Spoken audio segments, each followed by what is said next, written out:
Oncle Stéphane, il faut que cette femme terrible soit renvoyée tout de suite. S'il te plaît, je suis désolé. Tonton Stéphane. Ils se moquent de nous. Ils ont dit que mon papa avait l'air de ne même pas pouvoir se payer le billet. Ces mots, tremblant à travers les larmes d'une enfant de 8 ans, étaient sur le point de tout changer. Le rire moqueur d'une hôtesse de l'air résonnant en première classe. L'humiliation d'une famille en deuil. Ce que cette hôtesse de l'air ignorait allait lui coûter tout ce qu'elle avait. Voici l'histoire de Manon et du jour où elle a appris que prendre la parole peut ébranler une compagnie aérienne entière, de la base au sommet. Tout a commencé par un mardi matin ordinaire à l'aéroport Nice-Côte d'Azur. Mais pour la famille, rien dans cette journée n'était ordinaire. Ils s'envolaient pour Lyon pour des funérailles. Pas n'importe quelles funérailles. Ils allaient enterrer le cœur de leur famille. Manon avait 8 ans, avec des yeux bruns brillants qui absorbaient tout autour d'elle comme une éponge. C'était le genre d'enfant qui avait toujours un livre coincé sous le bras, qui posait des questions obligeant les adultes à s'arrêter pour réfléchir. Ce matin-là, elle serrait contre sa poitrine un exemplaire usé du Petit Prince alors qu'elle traversait le terminal, sa petite valise à roulettes sautillant derrière elle. À ses côtés marchait son père, Nicolas, 42 ans, au regard bienveillant qui portait désormais le poids de 6 mois de chagrin. Nicolas était ingénieur logiciel, le genre d'homme qui choisissait ses mots avec soin et croyait que le respect se gagnait par le caractère, et non par le volume de la voix. Il portait un simple jean et un pull marin ce matin-là, des vêtements confortables pour un voyage difficile. Son alliance brillait toujours à sa main gauche. Il ne pouvait se résoudre à l'enlever. La fille aînée de Nicolas, Chloé, marchait de l'autre côté. À 16 ans, elle essayait tellement d'être forte, de maintenir ensemble les morceaux d'une famille qui semblait incomplète. La mort de sa mère avait creusé en elle un vide que rien ne semblait pouvoir combler. Et maintenant, dire au revoir à sa grand-mère aussi. La jeune fille qui souriait autrefois si facilement portait maintenant le deuil comme un lourd manteau qu'elle ne pouvait pas retirer. 6 mois plus tôt, l'épouse de Nicolas, Valérie, était décédée subitement d'une rupture d'anévrisme. Un instant, elle riait à table lors du dîner. L'instant d'après, elle était partie. Juste comme ça. Sans avertissement, sans au revoir. Valérie avait été la lumière de leur foyer, celle qui dansait dans la cuisine en préparant le repas, qui transformait chaque moment ordinaire en quelque chose de magique. Et Valérie avait toujours voulu voyager en première classe. C'était l'un de ses rêves qu'elle mentionnait en passant. Jamais sérieusement, toujours avec un rire. Un jour, mon chéri, disait-elle à Nicolas. On s'assoira là-haut avec les gens chics, on sirotera du champagne et on étendra nos jambes comme si l'avion nous appartenait. Ils en riaient ensemble. 2 enfants issus de milieux modestes qui avaient construit une belle vie grâce au travail acharné et à l'amour, mais qui n'avaient jamais tout à fait eu le luxe pour de telles extravagances. Lorsque la mère de Nicolas est décédée il y a 3 semaines, il a pris une décision. Il a regardé son compte d'épargne, calculé ce qu'il pouvait gérer, et réservé 3 billets en première classe sur le vol J447 de ligne de l'Azur, de Nice à Lyon. Cela coûtait plus cher qu'il ne voulait dépenser. Il mangerait simplement pendant les mois suivants. Mais ce n'était pas une question de logique. Il s'agissait d'honorer la mémoire de Valérie, d'offrir à ses filles quelque chose de beau au milieu de toute cette obscurité. Votre maman aurait adoré ça, leur a-t-il dit à la porte d'embarquement, la voix chargée d'émotion. Manon lui a serré la main.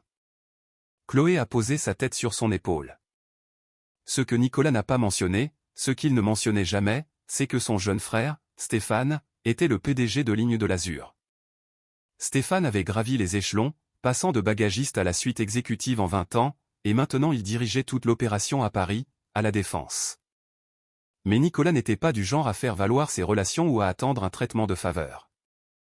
Il avait acheté ses billets comme n'importe quel autre passager. Il voulait gagner le respect de la même manière qu'il l'avait toujours fait, par son caractère et la façon dont il traitait les autres. La famille embarqua sur le vol J447 par la file prioritaire, leur billet de première classe scanné à la porte. En descendant la passerelle, Manon ressentit un frisson d'excitation malgré sa tristesse. Elle n'avait jamais été en première classe auparavant. La cabine était magnifique. De larges sièges en cuir, beaucoup d'espace, un éclairage tamisé. Les yeux de Manon s'agrandirent lorsqu'ils trouvèrent leurs sièges, 2A, 2B et 2C. Nicolas prit l'allée, Chloé le milieu, et la petite Manon eut le siège hublot qu'elle avait demandé. Papa, regarde comme ces sièges sont grands, chuchota Manon en passant sa main sur la coudoir en cuir. Nicolas sourit, le premier vrai sourire depuis des jours. Ta maman nous sourit de là-haut en ce moment, ma puce. C'est alors que Sandrine apparut. Sandrine avait 38 ans et était hôtesse de l'air chez Ligne de l'Azur depuis 15 ans. Elle connaissait son travail sur le bout des doigts, pouvait réciter les procédures de sécurité dans son sommeil, et tirait une fierté à offrir un excellent service aux bons passagers. Elle travaillait dans la cabine de première classe ce matin-là, saluant les passagers à l'embarquement avec un sourire exercé. « Bienvenue à bord », dit-elle au couple âgé blanc au premier rang. « Puis-je accrocher votre manteau ?» proposa-t-elle à l'homme d'affaires au troisième rang. « Laissez-moi vous aider avec ça », dit-elle à la jeune femme blanche qui luttait avec son bagage à main au quatrième rang. Mais quand Sandrine arriva au deuxième rang et vit la famille s'installer, quelque chose changea dans son expression. C'était subtil. Le genre de changement que les gens qui n'ont jamais subi de discrimination pourraient ne même pas remarquer. Mais Manon le remarqua. Chloé le remarqua. Et Nicolas le remarqua définitivement. Le sourire de Sandrine se figea. Sa voix perdit sa chaleur. « Excusez-moi, » dit Sandrine, planant au-dessus de leur rangée. « Puis-je voir vos cartes d'embarquement » Nicolas leva les yeux, légèrement surpris. Personne d'autre n'avait été invité à montrer ses billets à nouveau après les avoir déjà scannés à la porte. Mais il chercha calmement dans sa poche et tendit les 3 cartes. Sandrine les examina avec une intensité qui semblait excessive, regardant tour à tour les billets et la famille, puis de nouveau les billets. « Ce sont des sièges de première classe, » dit-elle lentement, comme s'il ne pouvait pas comprendre. « Oui, madame, » répondit Nicolas d'un ton égal. « C'est pour cela que nous y sommes assis. »« Êtes-vous sûr d'être dans la bonne section » demanda Sandrine, les sourcils levés. « La classe économique est à l'arrière. » La mâchoire de Chloé se serra. Manon sentit quelque chose de désagréable se tordre dans son estomac, bien qu'elle ne puisse pas encore tout à fait nommer ce que c'était. La voix de Nicolas resta calme, mais il y avait de l'acier en dessous. « Nous sommes au bon siège. »« Merci. » Derrière Sandrine, une autre hôtesse de l'air apparut. Léa avait 24 ans, nouvelle chez Ligne de l'Azur, apprenant encore les ficelles du métier. Elle était censée aider Sandrine avec le service en première classe, mais elle passait surtout son temps à observer et apprendre. Et là, tout de suite, elle observait quelque chose qui la mettait profondément mal à l'aise. Sandrine rendit finalement les cartes d'embarquement, mais elle n'en avait pas fini.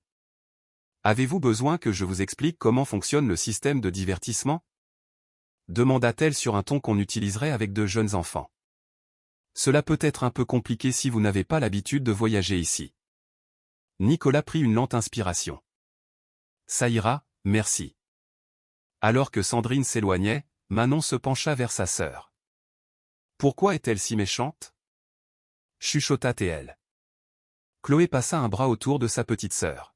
« Certaines personnes sont juste comme ça, Manon. » Mais ce n'était pas « juste comme ça ». Et cela allait devenir bien pire. L'avion se remplit au cours des 20 minutes suivantes.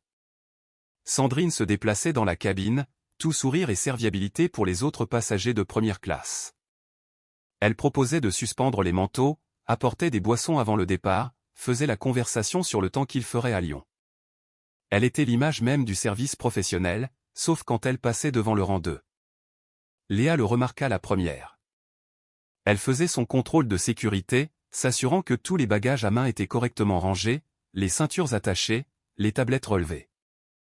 Lorsqu'elle arriva à la hauteur de la famille, elle sourit sincèrement. « Tout le monde est bien installé ? Puis-je vous apporter quelque chose avant le décollage ? » « Nous allons bien, merci, » dit Nicolas, appréciant la gentillesse dans sa voix.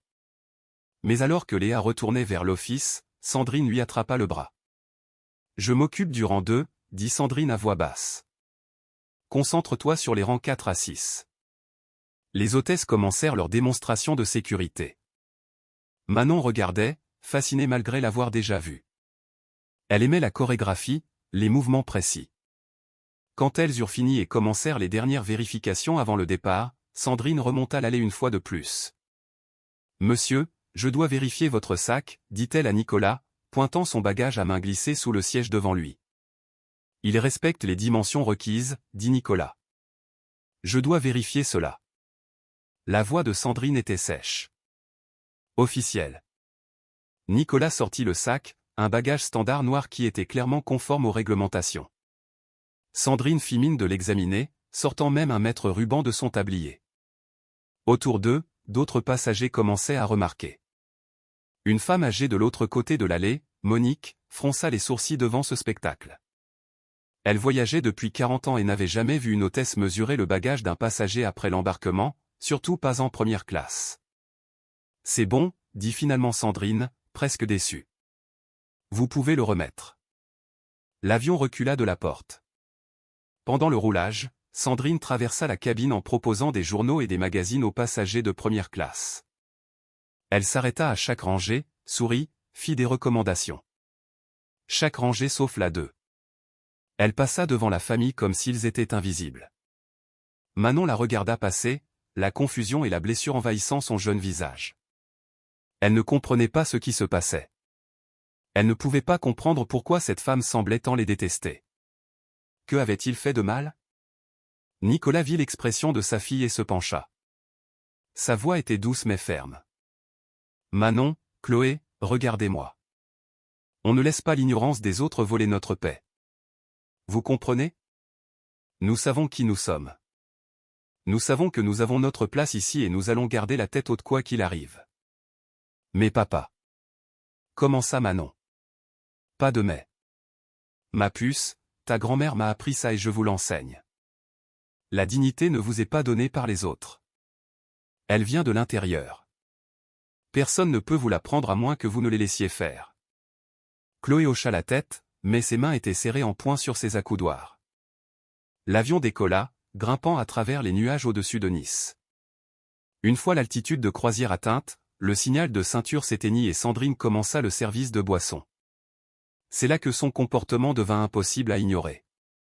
Elle commença au rang 1, toute chaleur et attention. Que puis-je vous servir à boire? Nous avons du vin rouge, du kir royal, ou si vous préférez quelque chose sans alcool, nous avons du jus d'orange pressé et du sirop de menthe. Rang 3. Et pour vous, monsieur, puis-je vous proposer notre sélection de café? Rang 4. Oh, l'eau pétillante est un excellent choix. Laissez-moi vous servir. C'est ma préférée. Rang 5, ça arrive tout de suite.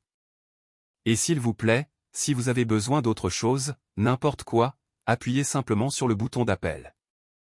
Puis elle arriva au rang 2. Son sourire s'évanouit. Sa voix s'aplatit. Elle ne chercha même pas le contact visuel. Boisson. Un mot. C'est tout ce que la famille eut droit. Jus d'orange, s'il vous plaît, dit doucement Manon. De l'eau, dit Chloé. Café noir, dit Nicolas. Sandrine hocha sèchement la tête et passa au rang 6, où sa voix enjouée de service client revint instantanément. Bonjour. Que puis-je vous servir? Quand elle revint avec le chariot, la différence fut encore plus frappante. Les autres passagers reçurent leur boisson dans de vrais verres, présentés sur de petites serviettes cocktail avec un sourire et un « bonne dégustation ». La famille reçut des gobelets en plastique tendus sans cérémonie. Pas de serviettes. Monique, de l'autre côté de l'allée, ne put se taire plus longtemps. « Excusez-moi », lança-t-elle à Sandrine. « Je crois que vous avez oublié de leur donner des serviettes. » Le sourire de Sandrine se figea. « Ah, c'est vrai. » Elle jeta 3 serviettes sur leur tablette et s'éloigna. Nicolas croisa le regard de Monique et lui fit un petit signe de remerciement. La vieille dame secoua la tête de dégoût. Manon sirota son jus d'orange, mais il avait un goût amer maintenant. Tout semblait faux. C'était censé être quelque chose de spécial, quelque chose que sa mère aurait aimé. Au lieu de cela, on avait l'impression qu'ils étaient punis d'exister. Chloé se pencha vers son père. « Papa, c'est ridicule. Tu devrais dire quelque chose. » « Je sais, chérie, » chuchota Nicolas en retour. « Mais observe. Observe simplement. » Parce que Nicolas avait appris quelque chose en 42 ans. Il avait appris que parfois, la chose la plus puissante que l'on puisse faire est de laisser les gens ignorants se révéler d'eux-mêmes. Et il avait le sentiment que Sandrine n'avait pas fini de se révéler. Il avait raison. 30 minutes après le début du vol, Sandrine et un autre steward, Thomas, se rassemblèrent près de l'office à l'avant de l'avion. Ils pensaient parler doucement. Ils pensaient que les passagers ne pouvaient pas les entendre. Ils avaient tort. La famille, assise au rang 2, entendait chaque mot. Nicolas lisait des emails sur son téléphone. Chloé avait ses écouteurs, bien qu'elle n'écoutât rien, essayant juste de s'échapper dans son propre monde. Manon avait ouvert son livre, Le Petit Prince, et suivait les mots du doigt, mais elle n'arrivait pas à se concentrer. L'air semblait lourd. Dans l'office, Sandrine se tenait avec Thomas, un steward plus jeune, qui travaillait pour Ligne de l'Azur depuis environ 3 ans. Il essuyait la station de café quand Sandrine se glissa près de lui, jetant un coup d'œil vers la cabine avec un sourire en coin qui mit Thomas immédiatement mal à l'aise. « Tu les as vus » dit Sandrine, la voix basse mais pas assez. Au rang 2. Thomas leva les yeux, suivant son regard. « Quoi à leur sujet » Sandrine laissa échapper un petit rire. Le genre qui contient de la méchanceté. Je parie qu'ils ont utilisé les allocations familiales pour acheter ces billets. Les mains de Thomas se figèrent sur la cafetière. Sandrine. C'est. Oh, arrête, l'interrompit Sandrine en agitant la main avec dédain. Je dis juste ce que tout le monde pense. Cet homme a l'air de n'avoir jamais vu l'intérieur d'une première classe de sa vie. Tu as vu ce pull marin en première ? Vraiment ? L'office était peut-être à 5 mètres du rang 2. Et dans le bourdonnement calme de l'avion, la plupart des passagers lisant ou somnolents, les voix portaient plus loin que Sandrine ne le réalisait. Ou peut-être qu'elle s'en fichait tout simplement. Au siège 2C, les mains de Manon se serrèrent sur son livre. Elle avait entendu chaque mot. Sandrine continua, encouragée par le silence de Thomas, le prenant à tort pour un accord. Je veux dire, comment ont-ils vraiment pu se payer ces billets ? Tu sais, il y a abordable, et puis il y a la première classe sur Ligne de l'Azur. Ces sièges coûtent une fortune. Tu es en train de me dire que monsieur Pulmarin là-bas a lâché des milliers d'euros pour des billets d'avion ? Tu devrais peut-être baisser d'un ton, dit Thomas calmement, changeant de position, clairement mal à l'aise. Pourquoi ? Je ne dis rien de faux. Écoute, je fais ce métier depuis 15 ans. 15 ans. Et je sais quand les gens sont à leur place et quand ils ne le sont pas. Cette famille, elle n'a pas sa place ici. Au rang 2, les yeux de Manon se remplirent de larmes. De grosses gouttes lourdes qu'elle essayait désespérément de retenir. Elle se tourna pour regarder son père, et ce qu'elle vit sur son visage lui brisa encore plus le cœur. La mâchoire de Nicolas était serrée si fort qu'elle pouvait voir le muscle tressauter. Mais ses yeux semblaient si fatigués, si tristes.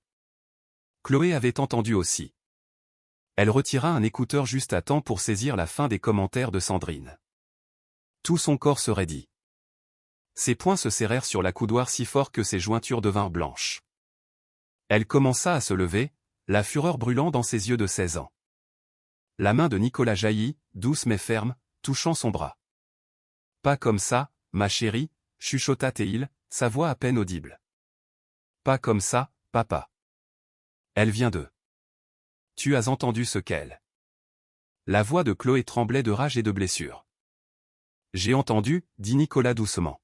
« J'ai entendu chaque mot. » Manon se pencha par-dessus Chloé pour regarder son père. « Papa, pourquoi elle dit ces choses sur nous ? On n'a rien fait de mal. » Le cœur de Nicolas se brisa. Sa fille de 8 ans, qui devrait penser à ses poupées et aux aires de jeu, apprenait à la place l'une des leçons les plus cruelles de la vie à 10 000 mètres d'altitude. Que certaines personnes vous détesteraient sans autre raison que la couleur de votre peau. Que certaines personnes feraient des suppositions cruelles, basées sur rien d'autre que des préjugés. Tu n'as rien fait de mal, ma puce, dit Nicolas, la voix épaisse d'émotion. Ce n'est pas à propos de toi. C'est à propos d'elle. Souviens-toi de ce que je t'ai dit ? On ne laisse pas l'ignorance des autres voler notre paix. Mais Nicolas faisait quelque chose que ses filles ignoraient. Son téléphone était dans la poche de sa chemise, l'objectif de la caméra pointé vers l'extérieur, et il avait appuyé sur enregistrer dès qu'il avait entendu la voix de Sandrine s'élever depuis l'office. Chaque mot, chaque rire, chaque supposition cruelle était capturée. Parce que Nicolas était beaucoup de choses au patient, humble, gentil mais il n'était pas naïf. Il avait vécu assez longtemps pour savoir que sans preuve, sans évidence, ce serait sa parole contre la sienne. Et il avait vu trop souvent comment cette histoire se terminait. Là-haut dans l'office, Sandrine parlait toujours. « Et tu as remarqué comment la fille aînée me regardait ? Toute pleine d'attitude comme si j'étais le problème. S'ils ne peuvent pas supporter un peu d'examen, peut-être qu'ils devraient prendre le TER. » Thomas en avait assez. Il posa la cafetière et s'éloigna. « Je vais voir en cabine principale, » marmonna-t-il, ne voulant prendre aucune part à cette conversation. Sandrine haussa les épaules, indifférente à son départ. Elle avait dit ce qu'elle avait à dire. Elle se sentait justifiée. Dans son esprit, elle était juste réaliste, disant simplement tout haut ce qu'elle supposait que les autres pensaient trop bas pour l'exprimer. Elle n'avait aucune idée que sa carrière entière était sur le point de s'effondrer autour d'elle. De l'autre côté de l'allée, Monique avait aussi tout entendu. Elle avait 67 ans, était enseignante retraitée de Lyon, et avait passé toute sa vie à se battre contre le genre exact d'ignorance dont elle était témoin. Son visage était devenu rouge de colère. Elle voulait marcher droit vers cet office et dire à cette hôtesse de l'air sa façon de penser. Mais elle savait aussi que parfois, les personnes visées ne voulaient pas d'un sauveur blanc débarquant à l'improviste. Parfois, elles avaient besoin d'espace pour gérer les choses à leur manière. Néanmoins, elle croisa le regard de Nicolas et mima « Je suis désolé ». Nicolas lui fit un petit signe de tête en remerciement. Le vol continua. Le capitaine annonça qu'ils étaient à mi-chemin de Lyon. Dans des circonstances normales, ce serait le moment où les hôtesses passeraient avec le service de collation. Et bien sûr, 10 minutes plus tard, Sandrine émergea de l'office avec un panier de collation premium, des mini-croissants emballés individuellement, des barres de chocolat, des sachets de noix mélangées, de la baguette fraîche. Elle alla de rangée en rangée, offrant des choix, faisant la conversation. Ces biscuits aux amandes sont délicieux si vous avez une dent sucrée. La baguette se marie merveilleusement avec le fromage si vous en voulez. Oh, prenez en 2. Prenez en 3, nous en avons plein. Rang 1, le traitement complet. Rang 3, pareil. Rang 4, tout sourire. Rang 5, attention totale. Rang 2, l'attitude de Sandrine changea comme si quelqu'un avait appuyé sur un interrupteur. Son sourire disparut. Sa voix devint plate. Elle tendit le panier sans un mot, les regardant à peine. « Puis-je avoir les croissants, s'il vous plaît ?» demanda Manon d'une petite voix. Sandrine jeta un paquet sur la tablette de Manon. Elle ne le donna pas, elle le jeta. La mâchoire de Nicolas se serra davantage, mais il ne dit rien, continuant juste à enregistrer. Sandrine passa son chemin, et au moment où elle atteignit le rang 6, son sourire revint. « Que puis-je vous offrir ?» C'était si flagrant, si évident que les autres passagers commençaient à chuchoter entre eux. Ce n'était plus une micro-agression subtile. C'était de la discrimination ouverte se jouant en temps réel. Puis vint le moment qui allait tout changer. Sandrine faisait un autre passage dans la cabine, ramassant les déchets, proposant de resservir à boire. Quand elle arriva au rang 2, elle avait un plateau avec une carafe d'eau fraîche.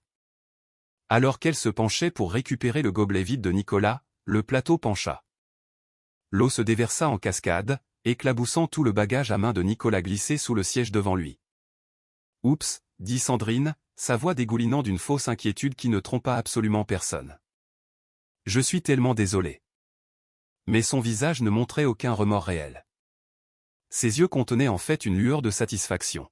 « Je suis sûr que ce qu'il y a là-dedans n'est pas cher de toute façon. » Nicolas ferma les yeux, respira lentement par le nez.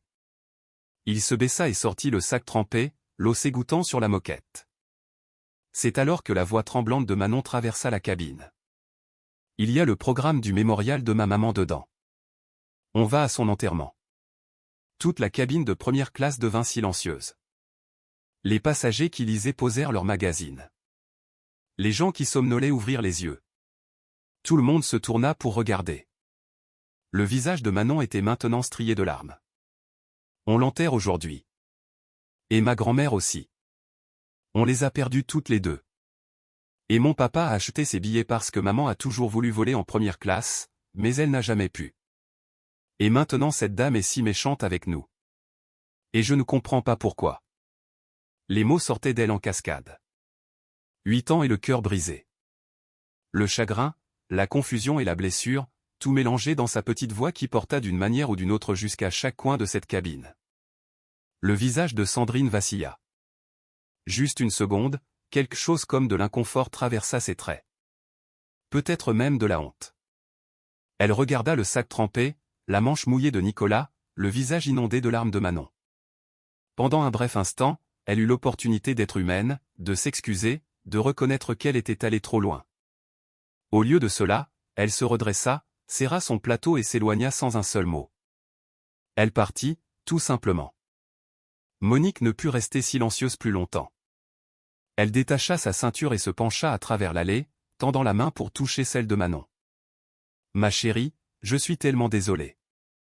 Cette femme devrait avoir honte d'elle-même. Tu m'entends ? Honte. » D'autres passagers murmuraient maintenant, certains semblant mal à l'aise, d'autres en colère. Un homme au rang 4 secoua la tête de dégoût.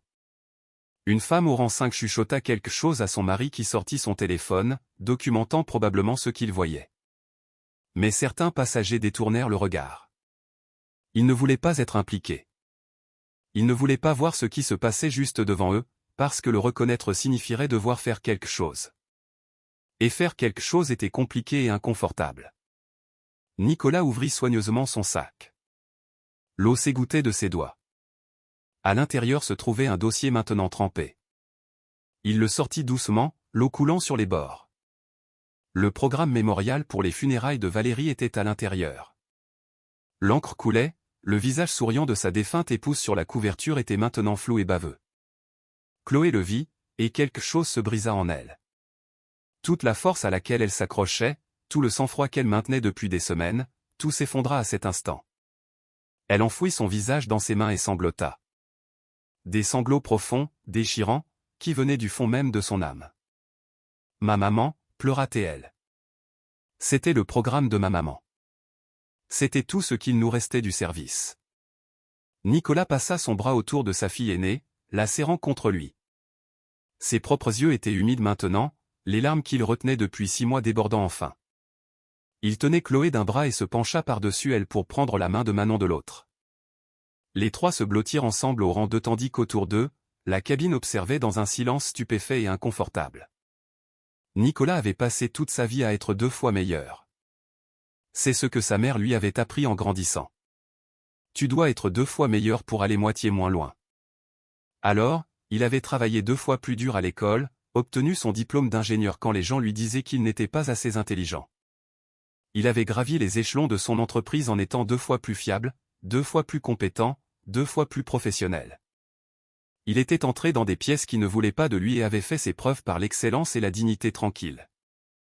Il avait appris à rester 2 fois plus calme dans des situations où d'autres pourraient être en colère, à se mordre la langue quand d'autres pouvaient parler librement, à sourire quand il voulait crier, à présenter une version parfaite, non menaçante, 2 fois meilleure de lui-même juste pour être vu comme un égal.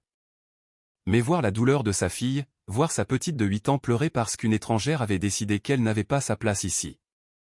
Voir sa fille de 16 ans, qui se noyait déjà dans le chagrin, s'effondrer devant un programme mémorial ruiné. Ça, c'était différent.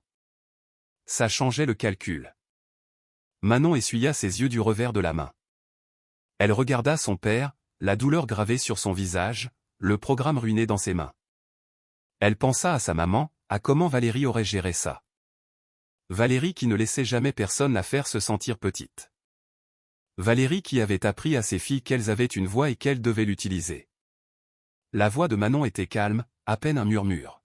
« Papa, je peux appeler oncle Stéphane ?» Nicolas regarda sa plus jeune fille. Stéphane, son frère, le PDG de la compagnie aérienne même sur laquelle il volait. Nicolas n'avait jamais voulu utiliser cette connexion. N'avait jamais voulu être le gars qui balance le nom de son frère important pour obtenir un traitement spécial.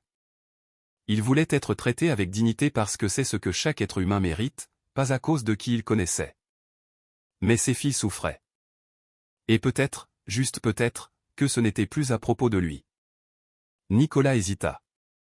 Il pouvait voir Sandrine dans l'office, riant avec un autre membre d'équipage, complètement indifférente à la douleur qu'elle avait causée.